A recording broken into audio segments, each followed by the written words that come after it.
Hello, everybody. This is Amanda LOS, your quicker waker upper. And today I am not interviewing anybody, but I wanted to just share a little bit since it's the solstice.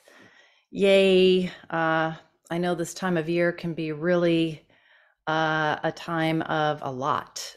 It can be a great sense of celebration. It can be dealing with a lot of internal things coming up, dealing with family, which can be delightful, it can be challenging.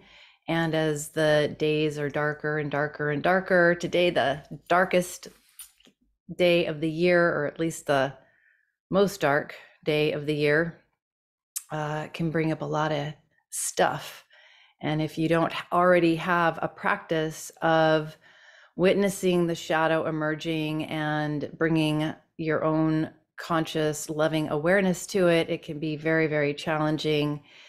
And as I was tuning in what to share today, I was sitting at the table with my partner and his kiddos, and they love the screen time, as I think many of us can be addicted to. And we were talking about what did people do when they didn't have screens? And I was thinking back to some of my teachers and them sharing about the fire and how we used to sit around the fire, and the fire was a center point of meditation, and stories would be told around the fire. And the fire is can also be a portal, a connection with the ancestors, can be a connection with spirit guides that we're working with. And those stories often were channeled from the ancestors through the fire. And so one of my teachers, Martine Prechtel, said that the light of the screen is a cheap and illusory replacement for the fire. And so I wanted to encourage you to maybe exchange some screen time today, or even this evening, preferably when it's darker, with some candlelight or a fire, and to allow yourself to connect with your ancestors, elevated ancestors, connect with guides, allies through the fire, and to allow stories to come through, to listen to what is there. And to remember maybe stories that you've heard about your ancestors, about your lineages, and to remember them and to even speak them out loud, whether you're alone or with other people. This is a beautiful time to bring in the light, to celebrate the light within you, to bring the light of the fire in to your heart, and to again share those stories, and then tuning into what kind of stories do we share. And I like to invite my clients, when they have an old hard story about wounding that has maybe some victim in it, that has some hopelessness in it, to turn it into a hero's tale. And the hero's tale is archetypally, if you're familiar with Joseph Campbell, the hero's journey. The hero is called to leave the comfort of home and to go out on an adventure, and challenges arise. And a lot of times when we hit those challenges, we can focus on those challenges. We can focus on the pain and suffering that was incurred from those challenges and speak those. And the hero's tale is not complete at that point. It's only the halfway point, because so many things can be learned, so many things can be gained: strength, insight, knowledge, power.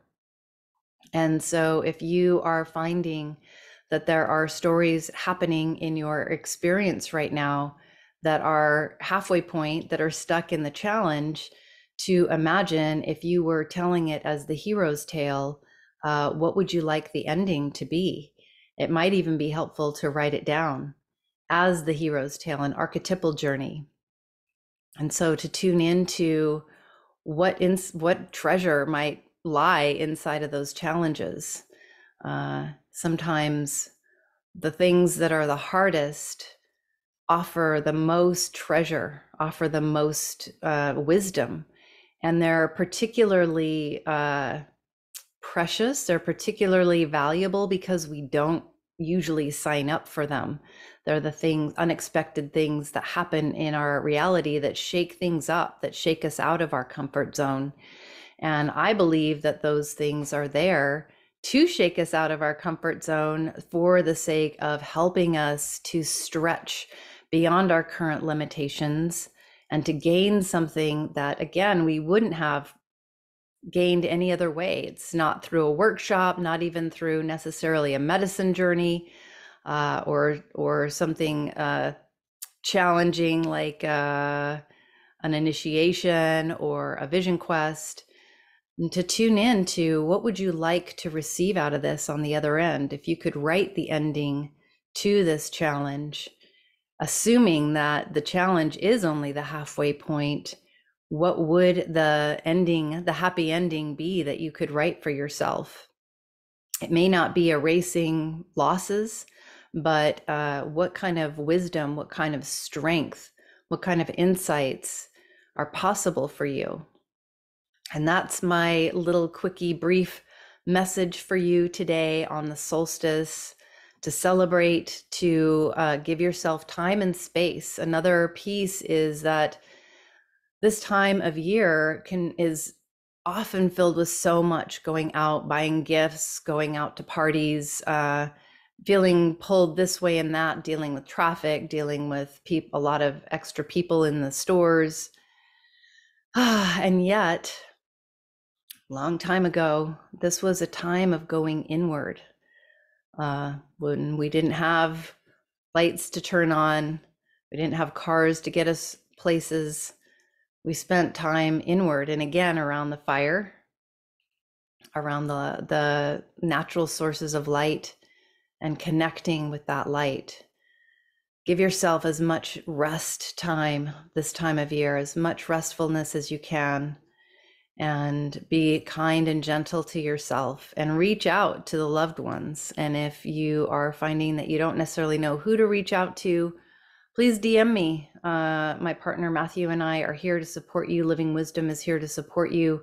We have free ways, we have affordable ways, we have accessible ways. We've created a lot of helpful content to support you on your path, to help you get as much as you can out of the emerging of the shadow, the emerging of those old wounds, to let it be a hero's journey instead of being stuck in the middle of the challenge.